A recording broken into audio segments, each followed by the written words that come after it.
Bonjour et bon week-end. Bienvenue encore sous Parole au chapitre. Parole au chapitre de ce jour ne parlera pas politique, ne parlera pas social, mais nous allons quand même parler d'un sujet où je ne suis pas maître ou professionnel dans la matière, mais nous devons quand même parler d'un sujet qui défraie la chronique. Un sujet on a tendance à oublier, qui, par surcroît, on met la politique et les autres et les conséquences, mais nous devons savoir comment ça se passe et comment nous préserver. Aujourd'hui, nous allons parler du virus Covid-19, bien sûr. Nous allons parler, essayer de comprendre c'est quoi un virus, c'est quoi un vaccin, et avoir des réponses si adéquates ou adéquates à toutes ces questions-là que nous nous posons, qui nous tordent la tête. Et pour ce faire, je ne suis pas médecin, je n'ai pas les capacités ou les prétentions de me dire médecin, ou je ne ferai pas comme d'autres personnes qui n'ont pas une connaissance en la matière et veulent devenir médecin. Et c'est pour cela, je l'honore, le plaisir de faire venir une docteure, ou un docteur femme, Madame Patricia, qui va nous aider à répondre, qui va nous aider à comprendre, qui va nous aider un peu à sortir de cette... de remettre un peu de lumière en fait dans notre zone d'ombre de connaissance. Alors, Madame Patricia, bonjour et bienvenue. Bonjour Guy, merci. Comment vous allez, Madame Patricia? Ça va bien. En fait, d'emblée de jeu, déjà, je vous dirais merci et merci de nous donner votre temps. Mais en premier, Madame Patricia, quand je dis docteur, Madame Patricia, c'est la présentation, elle a tendance à être incomplète. Et si vous voulez, vous pouvez nous décliner votre identité, qu'est-ce que vous faites, qui vous êtes, comme ça donne un peu légitimité à vos paroles. D'accord. Ok. Je suis docteur Kapinga. J'ai fait mes études au Congo. J'ai gradué à l'université de Lubumbashi. Ok. Là, j'étais médecin généraliste. Après, j'ai émigré vers les États-Unis où je suis présentement en train de travailler dans la recherche sur les traumatismes du cerveau et comment trouver un traitement pour aider tous ceux-là qui en souffrent. Voilà. Ok, merci beaucoup, docteur Patricia. Et vous savez, il y a ce Covid qui terrasse le monde depuis des années, mais il y a cette controverse qui s'anime entre vous les scientifiques, entre ceux qui sont pour le vaccin, contre le vaccin. Mais avant qu'on aille au fond du sujet, j'aimerais d'abord commencer par la première des questions. C'est quoi un vaccin? C'est quoi un virus déjà au départ? Bon, un virus, vraiment dans les termes très simples que tout le monde peut comprendre, c'est juste une particule microscopique, donc tellement petit qu'on ne peut pas le voir à l'œil nu. Donc cette particule, elle est infectieuse et elle pénètre dans les cellules, que ce soit les cellules humaines ou animales, et elle se développe dedans. Donc elle ne peut exister que à l'intérieur d'une autre cellule, voilà. Et merci beaucoup pour cette explication. Ça semble être assez simple, hein. On dirait biologie à sixième. Même si j'étais Oui, pas, exactement. Exactement. même si j'étais pas fort en biologie, bon, j'ai quand même eu de notions. Et un vaccin? Alors, un vaccin, c'est un produit qui est développé à la base soit d'une partie du virus ou d'une partie d'une bactérie. Donc, les vaccins, par exemple, qui contiennent une partie du virus, ce sont les vaccins comme les vaccins de la poliomyélite, les vaccins contre la variole. Et par exemple, les vaccins qui contiennent les particules d'un micro-organisme, une bactérie. C'est comme, par exemple, les vaccins que nous obtenons tous comme sommes enfants, le vaccin contre la tuberculose. Donc, nous appelons tous le BCG. C'est juste ça, le vaccin, voilà. Et quand vous dites, contenant une particule du virus, ça veut dire qu'on prend le virus, Oui. on lui donne un nouveau génétique qui va combattre l'autre virus que dans le corps.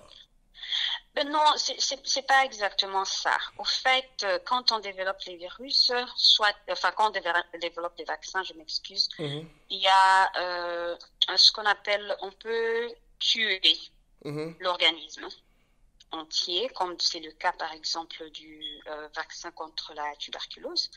Et on vous injecte, donc on le met dans une solution qui est développée juste pour accompagner la particule. Et cette bactérie, par exemple dans le cas de la bactérie, cette bactérie vous est injectée dans le corps. Et puisqu'elle est morte, en principe, elle n'est pas censée vous causer une maladie. Il y a toujours des effets secondaires par-ci par-là, ça arrive, ce qui est tout à fait normal.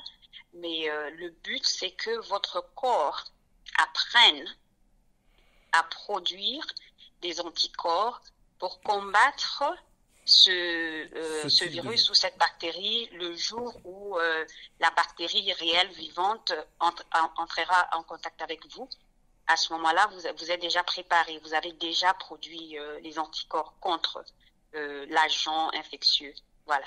Ok, madame, après avoir fait toute cette belle explication, merci déjà. Et je vais poser une question cruciale comme ça qui va nous mettre directement dans le sujet du jour. Pour ou contre le vaccin du Covid? C'est vraiment... Bon, écoutez, déjà, je dis, le but pour lequel on nous donne les vaccins, comme je viens de le dire, c'est que nous puissions développer déjà des anticorps qui sont prêts dans notre corps et créer une certaine aussi mémoire que quand le germe arrive dans notre corps, nous avons déjà une mise en marche qui est là pour, ou je peux dire un front qui est là pour attaquer et commencer à trouver des solutions. Madame Patricia, pour ou contre le vaccin du Covid? Oui. Vous êtes pour ou contre, Madame Patricia? On veut avoir un oui. Voilà. On va avoir un oui ou un non, et puis après on développe sa réponse, Madame. Voilà, je suis pour le vaccin.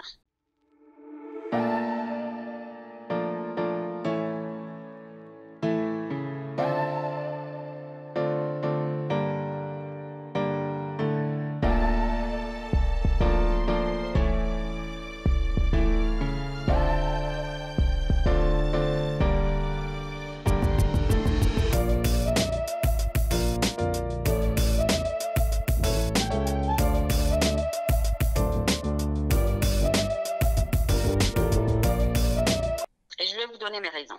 Ok, allez-y. Voilà. Le Covid semble vraiment créer une polémique énorme, que ce soit en politique, que ce soit en sciences. Justement. Donc aujourd'hui, quand vous regardez les médias sociaux, vous voyez tous ces gens qui sont pro-théorie de la... Il y a ceci, on vise à tuer les gens, on vise à faire ceci. Tout ça, ce sont des théories. Ce sont des théories que chacun avance selon ses raisons. Premièrement, pour moi, le vaccin, comme je l'ai dit, va permettre à ce que nous ayons des anticorps que nous développons. Donc, le vaccin... Dans ce cas spécifique du Covid, on nous injecte un vaccin qui comprend une partie, donc l'enveloppe du virus. Et c'est cette enveloppe du virus qui entre dans notre corps. Notre corps apprend, le regarde, il dit, oh tiens, ben écoute, je dois produire quelque chose contre ça. Il produit. Mais puisque nous n'avons pas le vrai virus, ces anticorps restent en alerte. Ils sont là dans notre système. C'est vrai que le vaccin ici est nouveau. Ça a été développé en temps record. Ça fait peur. Je comprends absolument tous ceux-là qui ont peur, tous ceux-là qui disent ce qu'ils disent. Mais il ne faut pas qu'on oublie. Ce vaccin est là pour nous protéger. Ça nous aide. Ça nous aide. C'est ça le premier objectif d'avoir ce vaccin-là. Ça permet à notre corps de développer déjà des anticorps et d'apprendre. Parce que à ce moment-là, quand vous entrez en contact avec le virus vivant, votre corps est prêt à combattre. Même si vous allez développer la maladie, mais elle ne sera pas aussi sévère que ceux-là, par exemple, qui n'ont pas reçu de vaccin. Et je vais vous donner un exemple que nous avons tous complètement oublié. Si quelqu'un peut se rappeler du virus de la variole, cette maladie à elle seule, au XXe siècle, a causé pratiquement 300 millions de morts. Le développement du vaccin de la variole que nous tous sommes en train de recevoir aujourd'hui, nous continuons à recevoir le virus. Si vous comprenez comment ce vaccin a été développé, je pense que certains se poseraient la question, voilà, mais comment est-ce possible? Donc, pour une petite histoire, c'est que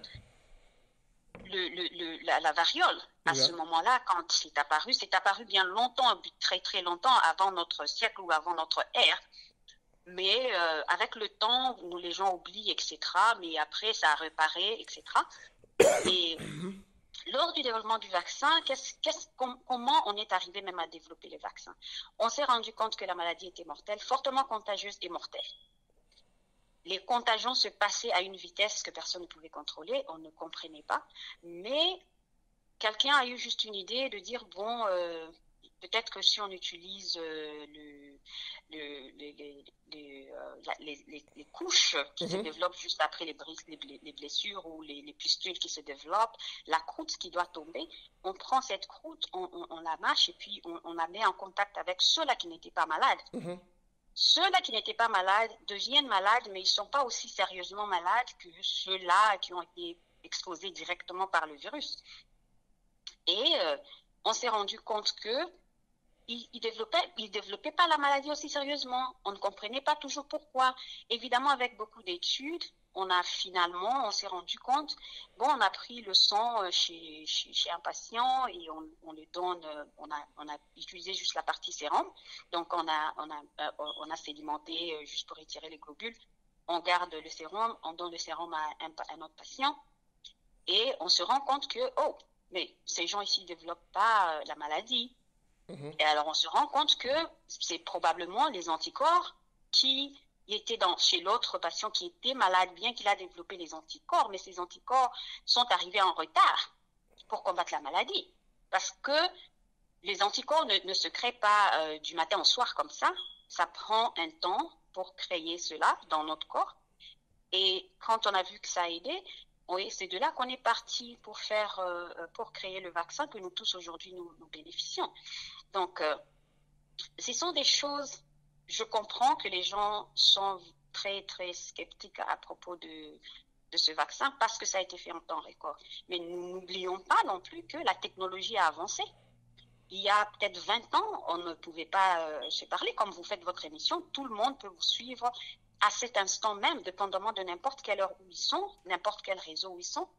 Il y a des années, ça ne pouvait pas se faire. Pas loin. Il y a 20 ans, ça ne pouvait pas se faire. Mais voilà, avec la technologie aujourd'hui, nous avons ces choses que nous pouvons faire. Donc, la technologie n'a pas seulement avancé en termes d'équipements électroniques ou électriques, mais aussi en matière de recherche. Et les gens ne doivent pas oublier que les recherches se font chaque jour. Les recherches se font chaque jour. Les gens n'arrêtent pas. Les gens, il y a peut-être, je crois, nous sommes en 2021, il y a 19 ans, je pense, c'était en 2002, 2001, 2002, où il y a eu une autre épidémie de coronavirus en Chine. Mais tout le monde a oublié. À ce moment-là, les gens étaient toujours en train de comprendre qu'est-ce qui se passe. Donc, si nous comptons, nous disons, OK, voilà, il y a 19 ans, et que ça réapparaît encore, on était en train d'essayer de comprendre ce qui s'est passé avant, et ça trouvait en chemin ce qui se passe maintenant. On peut juste faire une petite simulation, dire, bon, écoutez, les gens doivent comprendre que ça ne s'est pas réveillé le matin au soir comme ça, que le vaccin est venu très vite. Donc, les gens ont travaillé dessus et ont cherché un peu des moyens. Voilà. Mais, Madame Patricia, vous serez d'accord avec moi, parlant du vaccin, qui a cette, comment on dit ça, qui a cette obligation-là, comme on dit, cet acharnement de médecins. Et en même temps, parlant du vaccin, madame, je voulais dire que c'est entre vous, scientifiques, qui vous nous mettez dans ce doute-là, parce qu'il y a certains scientifiques qui disent, professeur Raoult, là, son coin, qui dit que le vaccin n'était pas bon parce que vous avez sauté en fait l'excès clinique et vous êtes allé directement chez les hommes et qui a causé beaucoup de maladies. Et une autre part dit que le vaccin était efficient, mais ceux qui disent que le vaccin est efficient, le vaccin a des avantages, n'ont pas beaucoup plus d'arguments que ceux qui disent que le vaccin n'est pas important ou nécessaire. Que dites-vous, madame? Vous avez quand même suivi le débat, madame. J'ai inventé, vous avez quand même suivi le débat. Et c'est là où même j'ai appris, c'est quoi? Thrombose? C'est là où même j'ai appris le mot thrombose, que je ne savais pas. Voilà, vous avez quand même suivi le débat, madame. Qui a, qui a de gens qui disent que c'est comme une malaria qu'on... Attends, il y a même quelqu'un qui dit, un médecin suisse, en fait, je ne me trompe pas, qui disait que c'est comme si vous guérissez une malaria à haut degré, qui revenait pratiquement avec le même cheminement de Monsieur Raoul. Que dites-vous, madame Parce que vous n'avez pas rendu la vie facile, vous scientifiques, parce qu'il y a cette guerre qui s'est faite entre vous. Et si je ne pas, si j'ai bonne mémoire, c'est la première fois qu'il y a cette bataille, mais du corps médical. Que dites-vous, madame? Non, d'abord, c'est pas la première fois qu'il y a cette bataille du corps médical. En science, il y a toujours des batailles comme ça. Ce sont des batailles des idées. C'est bon, et c'est ça même qui fait avancer la science. Donc, tout ce que nous avons comme médicaments aujourd'hui, on ne les aurait pas s'il n'y avait pas cette bataille-là. Donc, c'est important, c'est important. Et ça fait aussi voir que, bon, il y a des gens qui cherchent justement à détruire un peu l'hypothèse de l'autre en essayant d'étudier autre chose, par exemple. Alors, ceux qui disent que le vaccin n'est pas bon, on a sauté les essais cliniques et tout ça, je vais dire ceci. On n'a pas sauté l'étude clinique. L'étude clinique a été faite, probablement pas comme nous le faisons d'habitude. Voilà, c'est là le pas sur ces longues années. Et raison pourquoi? Eh bien, nous n'avons pas ces années-là à attendre. Voilà. On n'a pas ces années-là à attendre. Il y a des gens qui sont en train de mourir. On veut comprendre. On se dit, mais qu'est-ce qui se passe? On fait ce qu'on connaissait jusqu'à ce point-là. Ça ne marchait pas, mais les gens continuent à mourir. Et après, les gens commencent à comprendre, oh voilà ce qui se passe, voilà. Ça prend du temps. Ça prend du temps quand il y a quelque chose de nouveau qui apparaît. Ça prend toujours du temps. Alors, ceux qui disent que le vaccin n'est pas bon, il a plus de mauvais effets secondaires ou il entraîne beaucoup de mauvais effets secondaires, ils ont leur part. Ils nous montrent ce qu'il y a, mais je veux dire, même un médicament, nous avons ce que nous appelons une dose que nous acceptons. C'est un risque qui est là, mais nous mesurons le risque par rapport au bénéfice. Alors, le risque par rapport au bénéfice, vous regardez, vous vous dites, OK, cette personne, on se dit dans le cas où nous sommes, par exemple, voilà, Covid, quand quelqu'un attrape cette maladie, le virus et développe la maladie, que ça devient sérieux, voici ce qui se passe. Mais si nous pouvons, ne fût-ce que stopper la maladie, d'évoluer et d'être aussi sévère. Le bénéfice, c'est que la personne qui avait peut-être 2% de chance de survivre, soudainement se voit avoir 50% de chance de survivre. C'est très important en science. C'est vraiment très important parce que quand vous regardez le bénéfice par rapport à la perte, donc aux effets secondaires, vous avez 2% de chance de vivre, mais si on vous donne ceci, votre chance se voit multipliée. Ça, pour nous, en science, c'est très important. Justement. Et en science, nous disons à ce moment-là que le bénéfice est plus important que les autres conséquences. Parce que les autres conséquences, nous pouvons les traiter. Les autres conséquences, nous pouvons les traiter. Il n'y a que la mort qu'on ne peut pas traiter. Donc, les autres conséquences, on peut les traiter. Alors, ceux-là qui, je pense, je ne peux pas dire exactement pourquoi ils s'acharnent, parce que tout ce que nous avons comme médicament aujourd'hui, je vais parler spécifiquement de la pénicilline. Ça a créé beaucoup de problèmes, la pénicilline. Mais la pénicilline a sauvé des vies. La pénicilline a sauvé des vies malgré les effets néfastes de la pénicilline. Nous continuons à l'utiliser. Nous ne l'avons pas sortie du marché. Nous continuons à l'utiliser. Pourquoi nous allons continuer à utiliser la pénicilline? Mais vous refusez un vaccin qui va augmenter les chances de survie pour ceux-là qui, malheureusement, par exemple, se retrouvent dans l'état avec Covid, et dans un état sévère, dans un état pratiquement déplorable. Ils ne peuvent pas respirer, ils ne peuvent pas faire ci. Et toutes ces choses-là, on a besoin de sauver aussi ces gens. Ce sont des humains. On fait ce qu'on peut en tant que médecins, et les chercheurs font ce qu'ils peuvent pour nous avancer, pour nous aider à résoudre ces problèmes aux côtés du malade. Les chercheurs dans les labos, ils font leur travail, et nous, à côté du patient, nous faisons aussi le travail de médecin. Alors, si ces débats sont des débats où les gens discutent et disent, voilà, les effets secondaires sont là. Ce sont les médecins, oui, Madame c'est très Patricia. bien. Docteur Patricia, ce sont les médecins qui discutent. Oui, justement, ce sont les médecins qui discutent. Ce sont les médecins qui discutent. Bon, malheureusement, le problème, c'est quoi? C'est que en science, chacun a le droit de dire ce qu'il a vu, ce qu'il a trouvé dans sa recherche, ce qu'il voit comme effet négatif, etc. Mais nous ne devons pas oublier, il y a cette marge-là que nous pesons et disons, le bénéfice est plus important que tous les autres risques qu'ils vont encourir en donnant ce médicament. Ok, Madame Docteur Patricia, en vous prenant sur le mot, c'est quand vous parlez, ça m'est revenu en tête. Mais en Europe, il y a eu ce vaccin qui a été kind of like, c'était qui devait être donné de manière obligatoire, mais vu ses effets néfastes, a été stoppé. Vous êtes quand même que le président français, comment ça s'appelle, Macron, il s'est rétracté déjà à l'adoption du vaccin, et beaucoup de pays comme l'Angleterre, certains pays qui étaient partants pour le vaccin, se sont rétractés. Ça, c'est ma première question. Et ma deuxième, c'est pourquoi pas le vaccin n'a pas un nom général.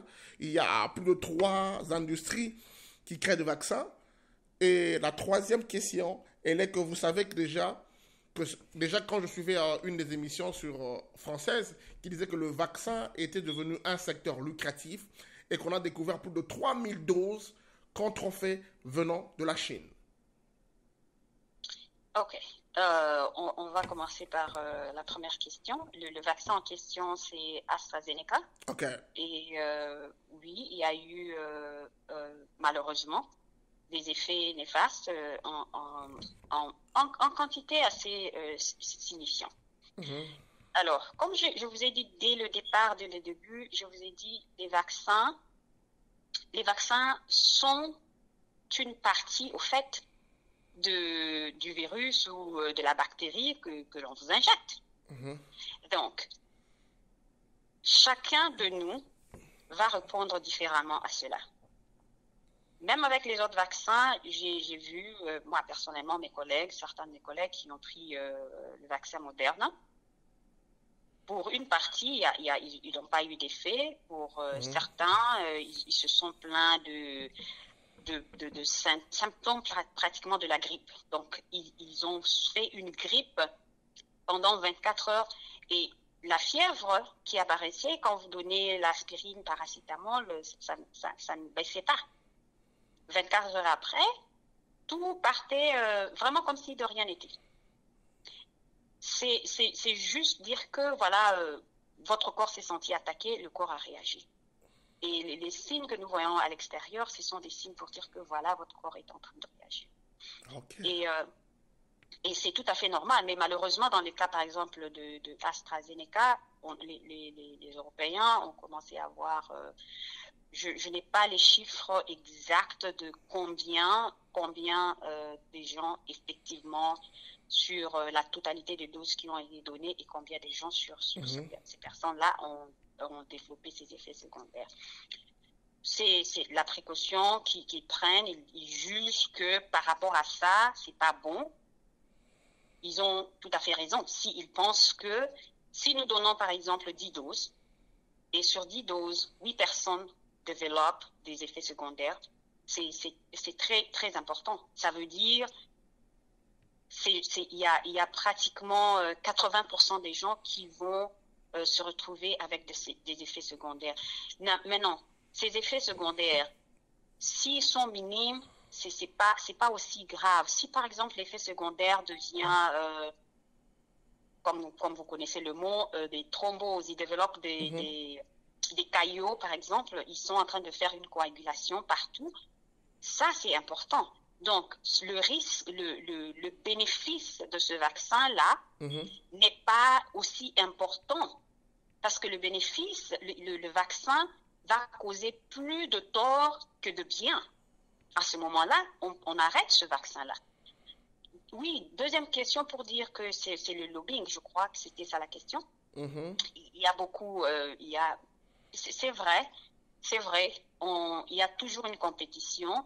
Il y a toujours une compétition. Je vais vous donner un petit exemple qu'il y a eu il n'y a pas très longtemps, je pense en 2010, donc il y a 10 ans, 10 ou 9 ans, je pense. Il n'y avait qu'une seule compagnie qui produisait... 11 ans, madame. Docteur, 11 ans. Pardon? 11 ans. 11 ans, d'accord.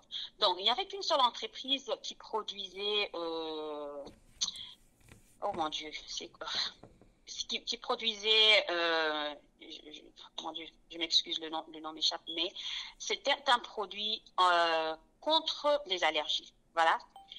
Et comme ce n'est que la seule compagnie qui produisait cela, qu'est-ce qui se passe? L'épipène, donc l'épinéphrine, que les gens utilisent pour quand ils sont en train d'entrer en choc.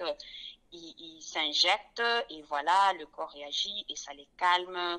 Toute cette cascade des effets qui devaient se passer arrête à ce moment-là. Ça sauve des vies, ça sauve des vies. Les gens qui sont allergiques, les gens qui souffrent des allergies sévères ont besoin de cette injection.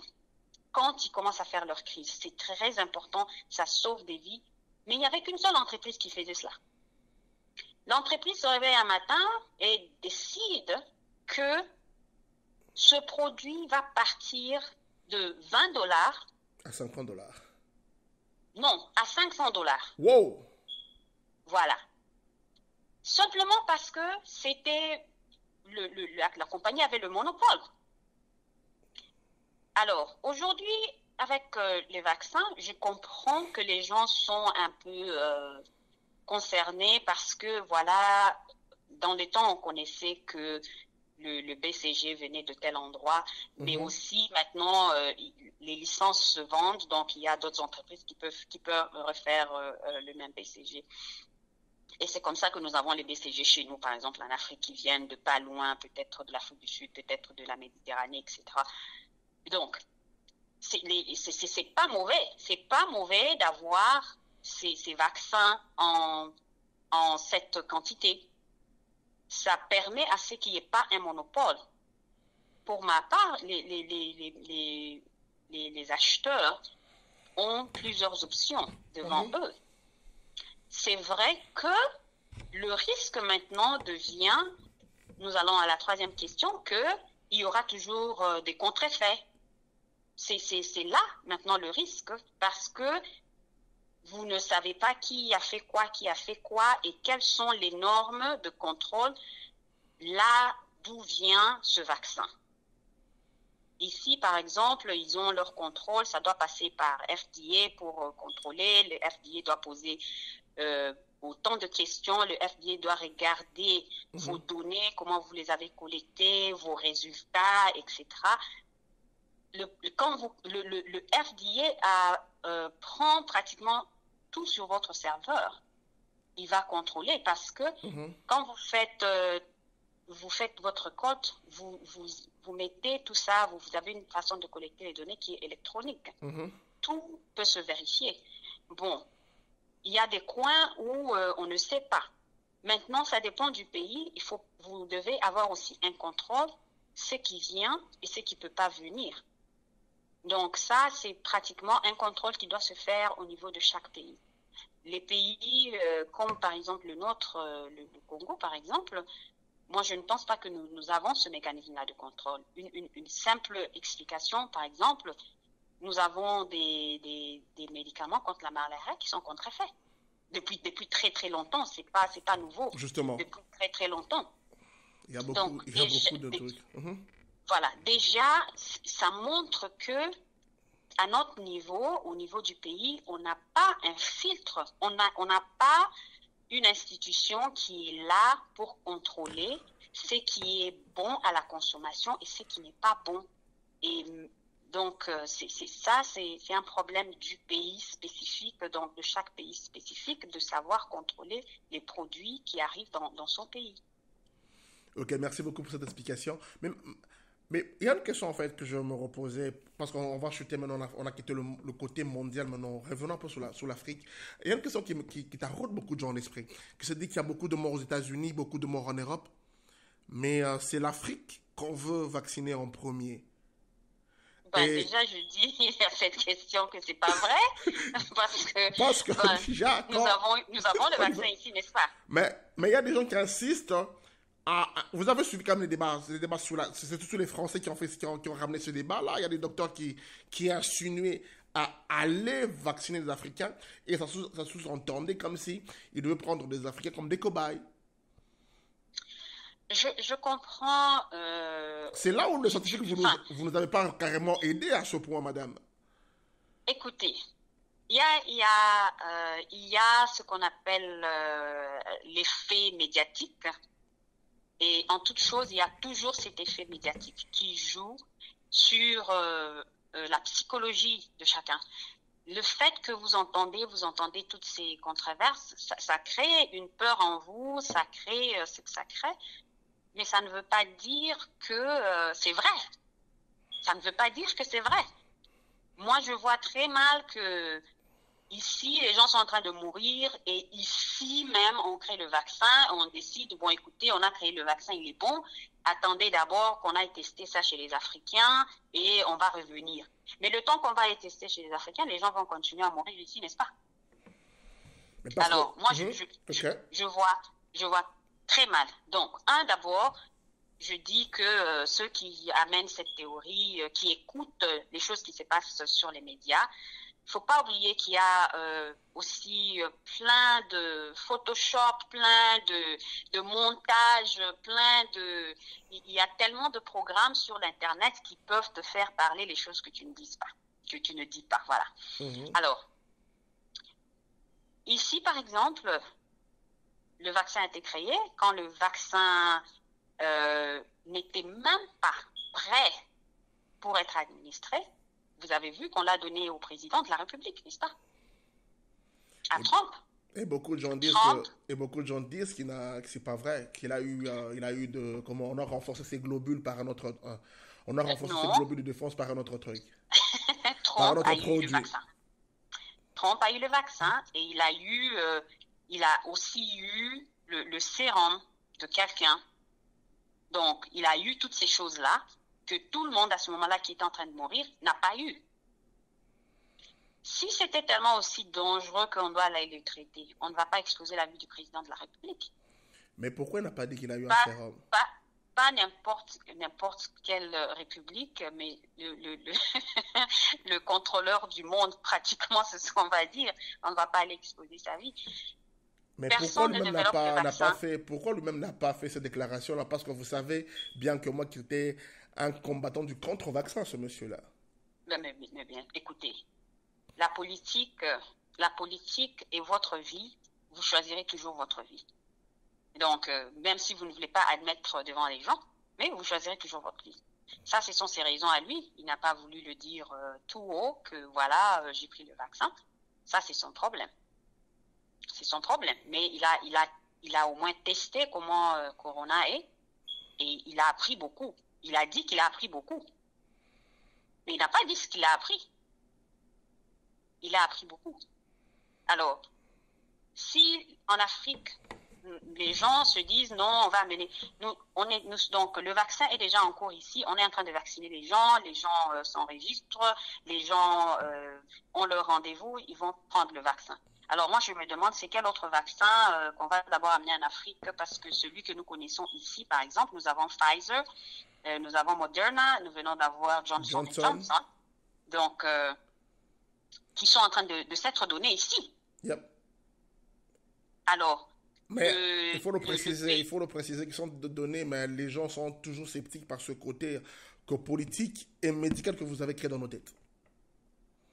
Les gens, au fait, c'est pas vraiment que je vais vous dire une chose. Vous vous souvenez, quand Trump était malade, il y a une dame qui est passée, un groupe de médecins qui sont passés à la télé. Au Parlement? Qui sont passés à la télé, qui ont fait une interview. Il y avait entre autres une dame, j'ai oublié son nom, mais elle était, je crois, du Nigeria. Ah ouais, je vois. C'était devant le Sénat, ouais. Elle est passée devant, elle a décrié comment la chloroquine était en train de... Voilà. Un médecin, s'il vous plaît. Ben, je pense qu'elle est médecin. Je ne sais pas. Elle a dit qu'elle est médecin. Donc, voilà. Moi, je n'ai pas vérifié qu'elle est médecin ou pas. Wow. Ah, c'est une grave allégation, Madame Patricia. Je me rappelle cette interview-là. Ils étaient devant même le Sénat, si je ne me trompe pas. Bon, elle a fait une interview d'abord télévisée comme ça, avec d'autres. Elle a dit, oui, mais moi, j'ai traité les gens avec la chloroquine. La chloroquine, voilà. Ok. Où sont les gens que tu as traités avec la chloroquine? Et puis, bon, elle a disparu, n'est-ce pas? Moi, je ne la vois plus. Ah, voilà. Donc, comme je vous dis, les faits médiatiques, chacun, parce que les médias sont libres, chacun est libre de dire, de s'exprimer de n'importe quelle façon. C'est malheureux, mais c'est ça, c'est le monde dans lequel nous vivons. C'est ça. Et si je veux comprendre, pardon, cet exemple-là, vous voulez insinuer que cette dame l'a menti? Je n'ai absolument rien dit. J'ai simplement dit, elle a dit qu'elle a traité le Covid avec la chloroquine. Vous savez... Elle a traité. Donc, moi, je ne sais pas. Je n'ai pas fait mes recherches sur la chloroquine et le coronavirus. Je n'ai pas fait ces recherches, donc je ne peux pas rejeter en bloc ce qu'elle a dit. Je ne peux pas non plus accepter parce que je n'ai pas de preuve que c'est vrai. Je n'ai pas de preuve non plus que c'est faux. Donc, je respecte son opinion. C'est son opinion. Si elle a ces résultats-là, c'est bon. Si elle peut le mettre en ligne, on les regarde, on les lit, on lit ce qui s'est passé, comment et tout ça, c'est bon. On va éviter ces controverses, par exemple. Donc, quand nous déclarons les choses, si nous faisons des efforts en déclarant les choses, nous mettons un peu nos résultats ou nos enquêtes que nous avons faites, nous les mettons devant les médias. C'est aussi important, ça permet à ce que nous créons chez les gens qui ne sont pas aussi... qui ne sont pas peut-être dans le domaine ou qui ne comprennent même pas tous ces mots, tous ces jargons que nous utilisons. C'est important pour ces personnes-là de comprendre, de lire dans les mots qui sont trop simples. Voilà ce qui s'est passé, voilà, nous avons fait ci, nous avons fait ça. C'est important. Mais sinon, comme vous le dites, ça crée la controverse. Mais c'est pas parce que ça crée la controverse que nous allons dire, bon, voilà, ce que nous sommes en train de faire comme protocole maintenant, c'est pas vrai, il faut qu'on laisse ça. Non. Si le protocole que nous sommes en train d'appliquer maintenant sur le traitement de nos patients qui souffrent de Covid fonctionne, eh ben, nous continuons à l'appliquer. Nous continuons à l'appliquer, quelles que soient les controverses. Ok. Madame, parlons maintenant de controverses. Maintenant, rentrons maintenant dans notre pays, au Congo. Est-ce que dans un pays comme le Congo, le coronavirus peut exister? Oui, le coronavirus peut exister dans un pays comme le Congo. Ok. Oui. Et dans vos recherches ou dans vos informations que vous avez eues, parce que je sais que vous avez toujours ce côté patriotique, vous regardez en arrière, voir ce qui se passe au pays. Êtes-vous sûr qu'il y a le coronavirus est au Congo? Oui, je suis sûre que le coronavirus est au Congo. Et il y a une question peut-être bête et bizarre en même temps, mais qui est importante. Mais pourquoi il n'y a pas cette euphorie, cette peur au Congo, comme nous le vivons aux États-Unis? En tout cas, c'est vraiment intéressant. Donc, comment je peux expliquer ça? Je vous ai dit au départ, quand vous attrapez la malaria, quand vous attrapez la malaria, et quand j'attrape la malaria, c'est la même chose? Je ne pense pas. Alors, pourquoi vous voulez que Covid au Congo soit la même chose que Covid aux États-Unis? Ok. Donc, ce qui me remet à dire que Covid au Congo ne doit pas forcément se faire soigner comme Covid aux États-Unis. Exactement. Parce que nous ne traitons pas toutes les maladies de la même manière.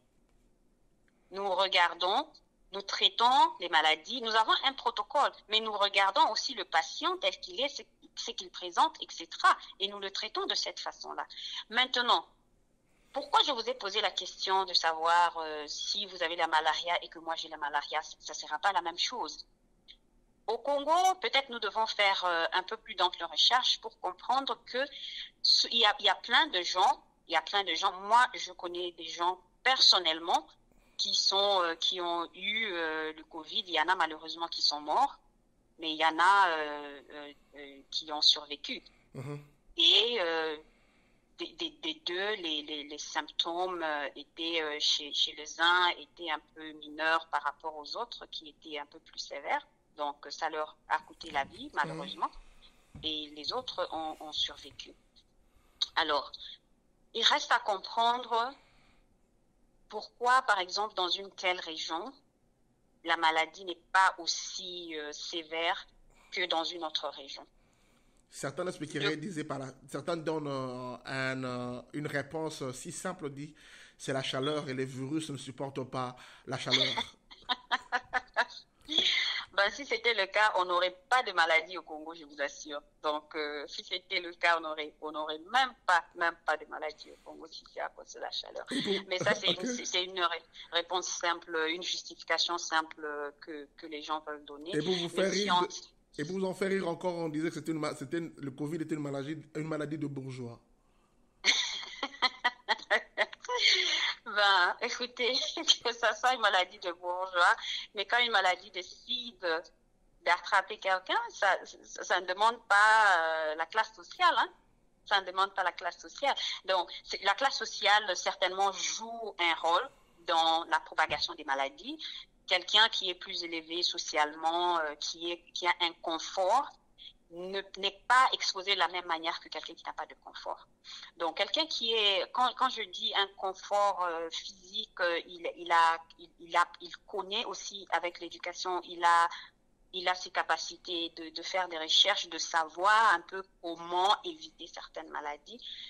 Ça c'est quelque chose qui est important en matière de santé. C'est vraiment important. Être d'une certaine classe sociale te permet d'échapper à certaines maladies, simplement parce que tu es de cette classe sociale-là. Donc, quelqu'un qui est dans des recoins à côté d'une rivière, etc., et quelqu'un qui est dans une nouvelle ville avec plein d'infrastructures, la propreté, la salubrité est là, etc., n'a pas les mêmes expositions que quelqu'un qui est dans ce recoin-là, par exemple. Justement. Et ça, c'est important. Donc, je ne refuse pas ça. C'est important. Ça fait partie de quelque chose que nous prenons toujours en considération. Maintenant, pour le cas de Covid, il y a probablement peut-être ce qu'on appelle, là, je vais parler seulement de susceptibilité, qui est le fait que quelqu'un est prédisposé à faire certaines maladies par rapport à quelqu'un d'autre. Okay. Ou dans une région spécifique, certaines personnes sont génétiquement, naturellement, ils sont déjà programmés qu'ils feront ce genre de maladie. Il suffit de réunir toutes les conditions pour que la maladie se développe et elle va se développer. Alors, au Congo, on ne voit pas les mêmes cas que, par exemple, en Afrique du Sud, où nous sommes toujours en Afrique, nous descendons. Nous ne voyons pas les mêmes cas, par exemple, comme en Zambie et ainsi de suite. Donc, pratiquement, toute l'Afrique, pratiquement, les taux sont un peu minimes par rapport aux autres continents. Ça ne veut pas, ça ne dit pas que ça n'existe pas, ça existe. Maintenant, ce que nous devons faire, c'est par exemple prendre des spécimens chez nous, les étudier, comprendre comment, parce que il faut aussi dire que ailleurs, par exemple comme en Amérique ici, tout ce que nous voyons, nous avons des cas confirmés. Des cas confirmés, ça ne veut pas nécessairement dire que tous ces cas-là ont développé la maladie. Donc, ce sont des cas, ils ont testé positif, mais ils n'ont pas fait la maladie. Okay. Et dans tous ces cas-là qui ont été confirmés, voici le nombre de gens qui sont morts. Ils étaient positifs et ils sont morts, ils ont développé la maladie, ils sont morts, voilà. Et ce sont ces chiffres-là que nous avons. Au Congo, il faut qu'on pense aussi à une autre chose. On n'a pas les mêmes moyens que, par exemple, les États-Unis, la France ou la Belgique. On n'a pas les mêmes moyens de diagnostic. Quand vous allez à l'hôpital au Congo, quand vous avez la fièvre, vous avez la malaria. Quand vous avez la fièvre, vous avez la malaria. Automatiquement. Automatiquement, oui. Et c'est le même labo qu'on fait depuis des années, quand j'ai commencé, avant que je ne commence mon école de médecine, j'ai commencé la médecine, je l'ai fini. C'est le même examen que j'entends des gens demander. Goutte épaisse, et puis quoi encore? Oui, dalle. Ce sont ces choses-là que nous demandons. Nous ne pensons pas à autre chose. C'est vrai, dans le contexte dans lequel nous sommes, on se dit, bon, chez nous, c'est plus les maladies infectieuses, comme les maladies des mains sales et tout ça, compte tenu de ceci, de cela. Mais ça n'empêche pas que nous devons aussi penser à d'autres diagnostics, vu que les gens se déplacent d'une région à une autre. Nous sommes aujourd'hui ici. Quand nous rentrons au Congo, notre système est dérangé déjà. Notre système est dérangé. Déjà, je peux faire une fièvre, on me dit que c'est la malaria, c'est tout à fait normal. Oui, ça fait longtemps que je n'ai pas été exposée à la malaria, donc au plasmodium. Je peux développer cette malaria, c'est vrai, mais je peux aussi avoir autre chose. Donc, dans cette période, par exemple, de Covid, je suis presque tentée de dire, nos cas à nous, ce sont les cas qui ont été testés et reportés. Okay. Maintenant, les cas qui n'ont pas été testés. Les cas, par exemple, la personne a tous les symptômes, je dis bien tous les symptômes. La personne maintenant ne sait plus, la personne n'est pas asthmatique, soudainement, la personne commence à avoir des problèmes respiratoires. Mais quand c'était la pandémie, tout le monde avait peur d'aller à l'hôpital. Ça veut dire qu'il y a des cas que nous n'avons pas. Nous n'avons pas enregistrés. Parce que ce sont des cas qui ne sont pas ni venus à l'hôpital, ni testés. Donc, ces cas-là, nous ne les avons pas.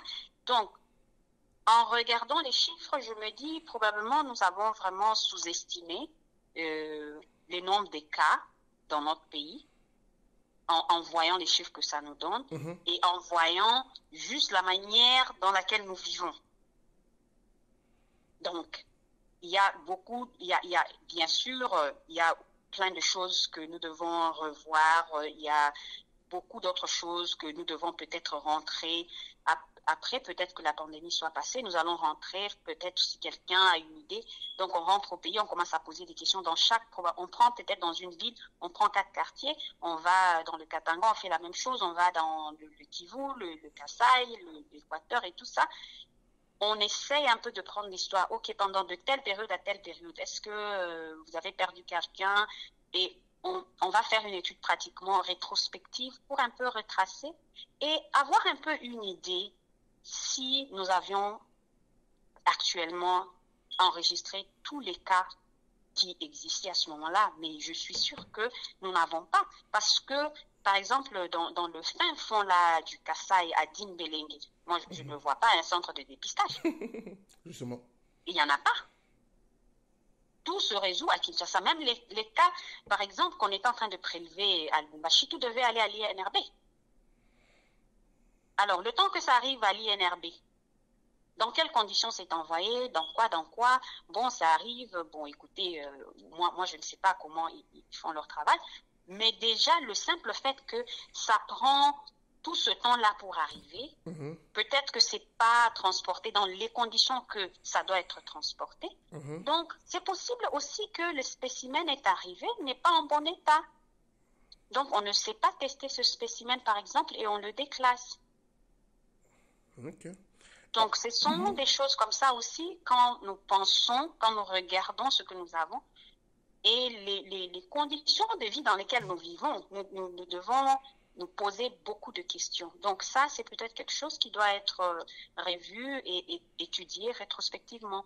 Donc, Et on va alors, juste... pour ceux qui disent que euh, la malaria, d'autres maladies tuent plus que le coronavirus, Mhm. mais les États focus, en fait, n'ont pas encore trouvé des remèdes pour les malarias, pour d'autres maladies qui sont venues, qui tuent, qui continuent toujours à tuer jusqu'à aujourd'hui, plus que le coronavirus. Mais l'État ont tendance à oublier ces maladies-là et mettent euh, un accent vraiment très particulier sur le coronavirus qui est en cas de mortalité, c'est 0,5% que les autres, que la malaria ou autres pandémies.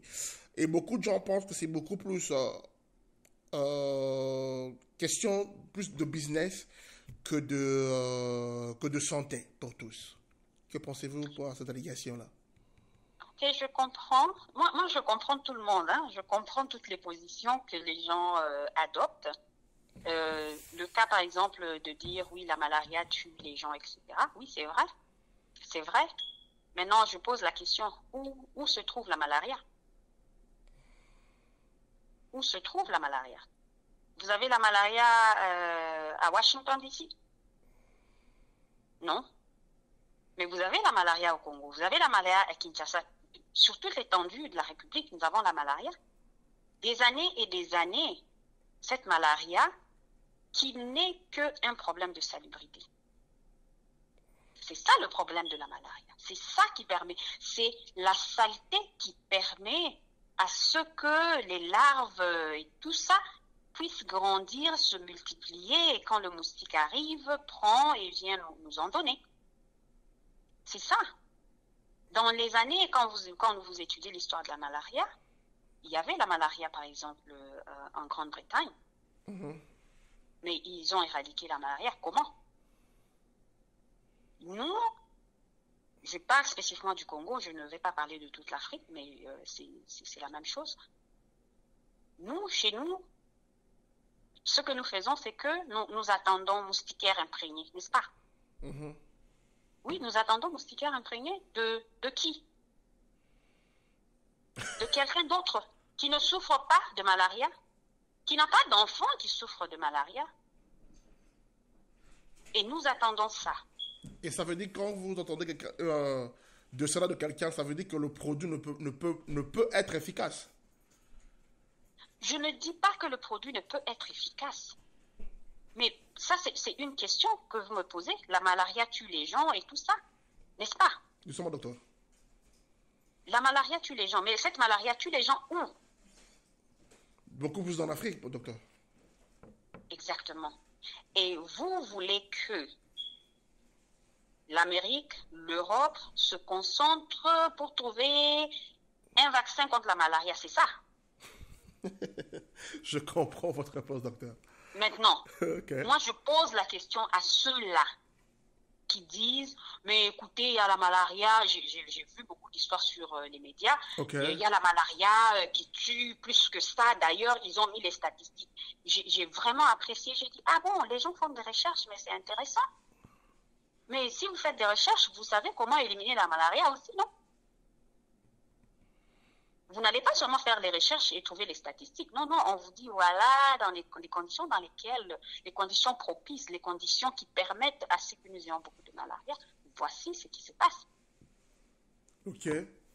Alors, pour revenir, je vais juste mettre Allez-y, Madame Patricia. pour Allez-y. dire, les gens aujourd'hui se plaignent. Oh, le vaccin, on veut amener le vaccin en Afrique, mais on vous amène. Vous avez le vaccin contre la polio. C'est pas votre grand-père qui a fait la polio. C'est Bon, le même monsieur on a bien pour noté. lequel vous dites que, bon, on amène ici le vaccin, on veut nous tuer, hein, on veut faire ci. Mais vous avez oublié que vous continuez à donner à nos enfants le vaccin contre la polio. Vous continuez à donner à nos enfants le BCG. Juste ça. Donc, pour mettre un peu la crème autour du gâteau, là, c'est... Vous avez maintenant des moustiquaires imprégnés qui viennent de je ne sais où. et vous attendez la distribution et vous êtes content que telle organisation a donné autant de moustiquaires au Congo. Et nous applaudissons. Avant que Ça, c'est fort, ça. Nous mettons plein de choses, que nous sommes enragés, que la malaria est là, on n'a pas fait couler l'encre, cette maladie est là, on n'a pas fait couler l'encre. Il faudra qu'on se pose aussi la question. Oui, la malaria est là, mais la malaria, elle est où? La malaria, elle est où? Même si ce n'est pas leur priorité, mais ils continuent à vous faire les moustiquaires imprégnés. Ils vous les envoient. Et vous continuez à prendre. Oui, la malaria va continuer à faire les morts jusqu'à ce que ceux-là qui sont en train de perdre les leurs se mettent debout et décident de trouver une solution à la malaria. Pour l'instant, ceux-là qui sont en train de mourir de Covid, ceux-là qui perdent le leur face au Covid, sont en train de trouver leur solution à leur problème de Covid. Vous n'allez pas les empêcher et leur dire, allez d'abord nous faire le vaccin de la malaria. Ça ne se passe pas comme ça. Ça ne se passe pas comme ça. Ils ne vont pas vous créer le vaccin contre la malaria. Bon, s'ils ont un vaccin, ils ne vont pas vous le donner à vous. Ils donnent à leurs gens qui sont susceptibles d'aller travailler dans les milieux, dans les régions tropicaux. Et pour finir, ok.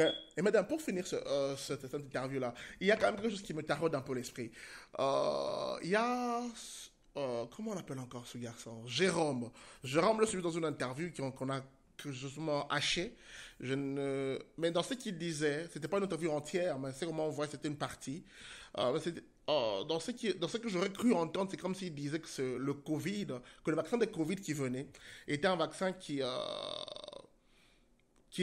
rendrait les femmes stériles, qui rendrait ceux qui vont prendre les femmes stériles, et qui on faisait un raccordement, je dirais frauduleux, ou un raccordement de mots avec la phrase de Sarkozy et même de Macron qui disait que la population du monde mondial était élevée, qu'il fallait diminuer.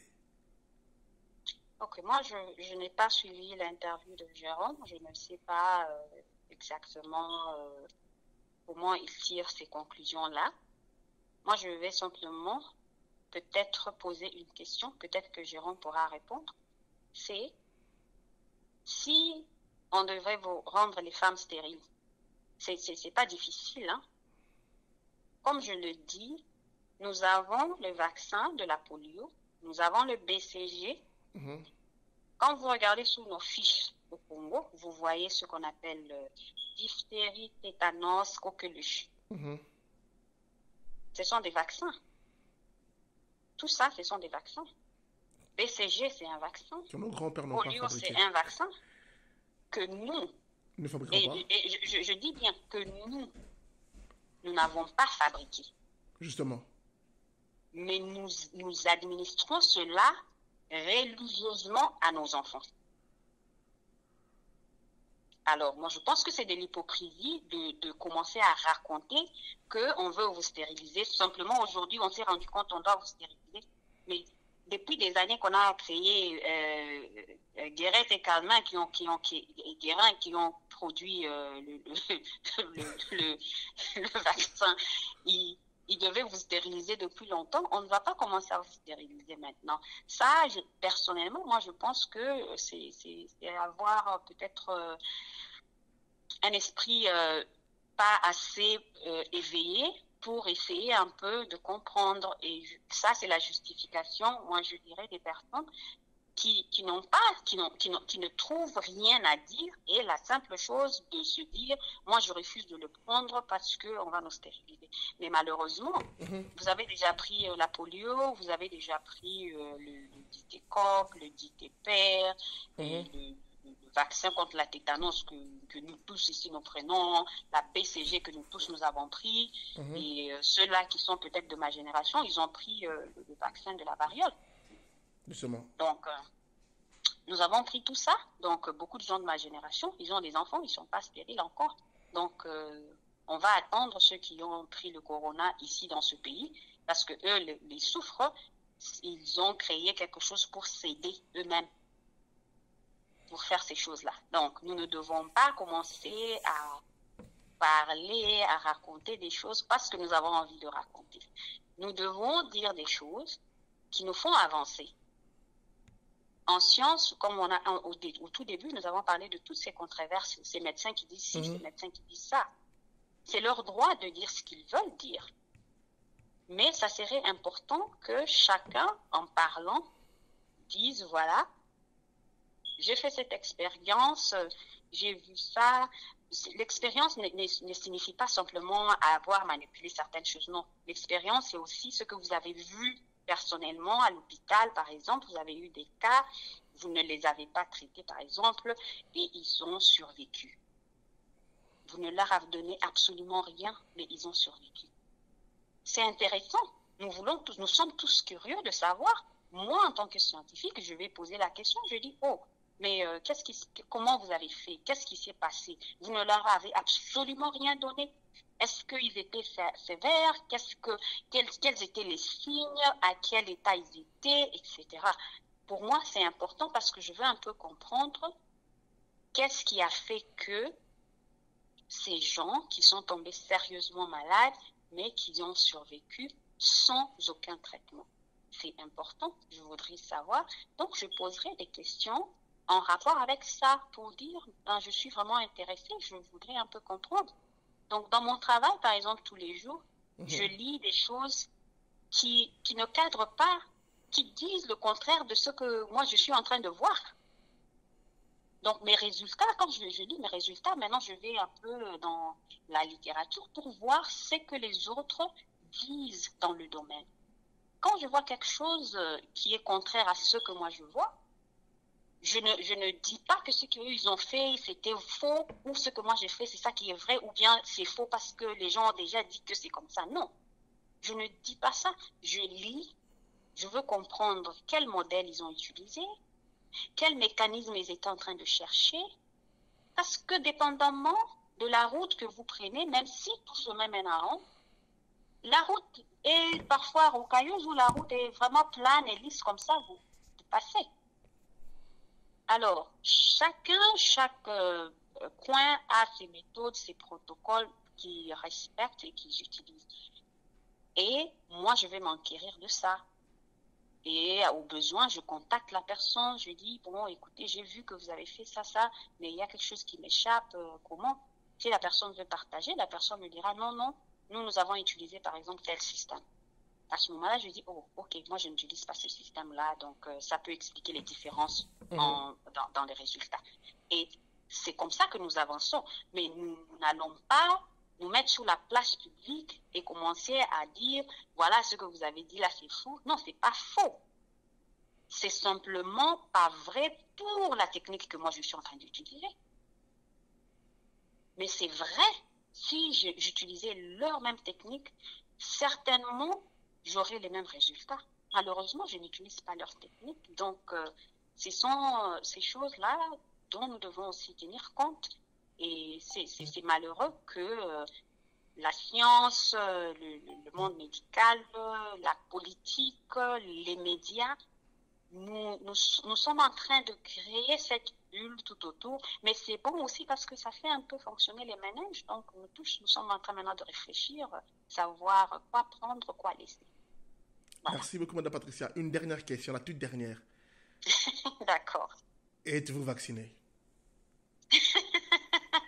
Oui, je suis vaccinée, j'ai déjà pris les 2 doses, voilà.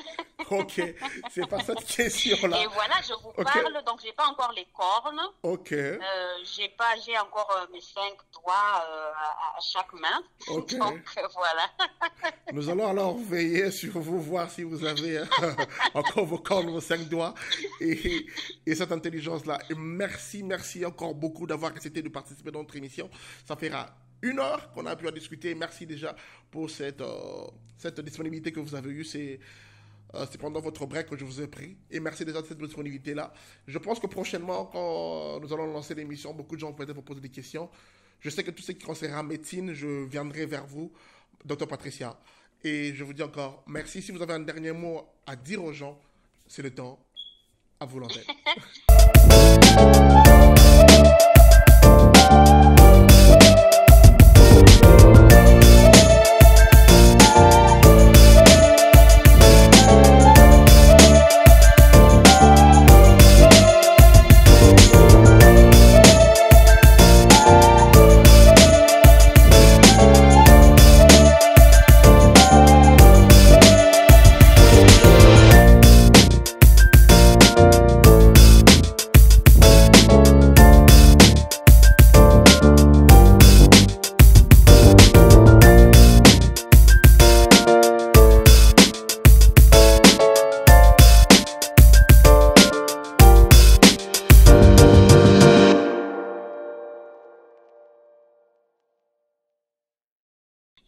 D'accord, je vais commencer d'abord par vous remercier encore une fois.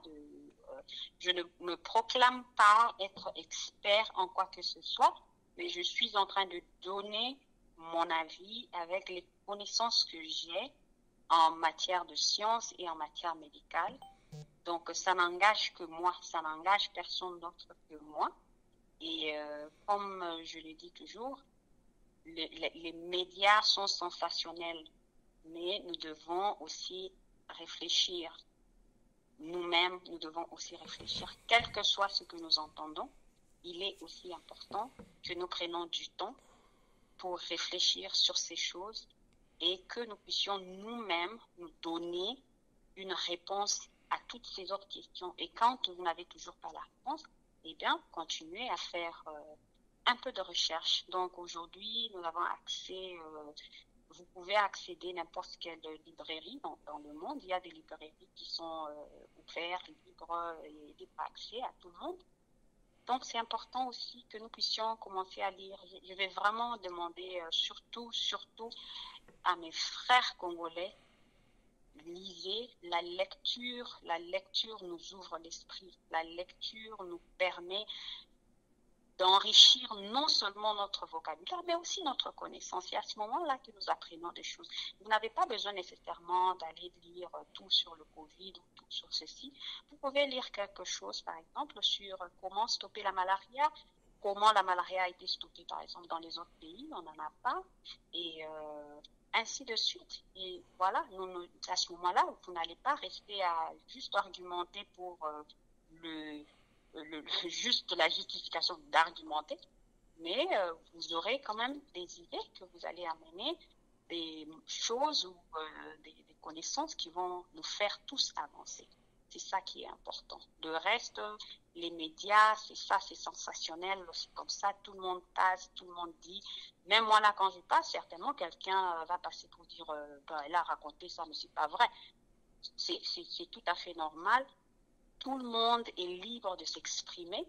Comme je dis, je ne suis pas expert en ceci ou en cela, mais de la connaissance que j'ai en matière de ceci et de cela, je donne mes réponses et ça, c'est mon opinion par rapport à toutes ces choses qui se passent autour. Et ça ne concerne que moi. Voilà, je vous remercie tous. C'est par cette phrase, par ces mots que nous mettons terme à cette émission d'aujourd'hui. Et si vous l'avez aimé, dites merci à Dr Patricia. Et surtout, et s'il y a une question autour de la maladie, essayez de nous envoyer vos questions. Nous allons faire un effort de la reprendre encore, de la remettre des questions, comme ça elle aura des réponses adéquates.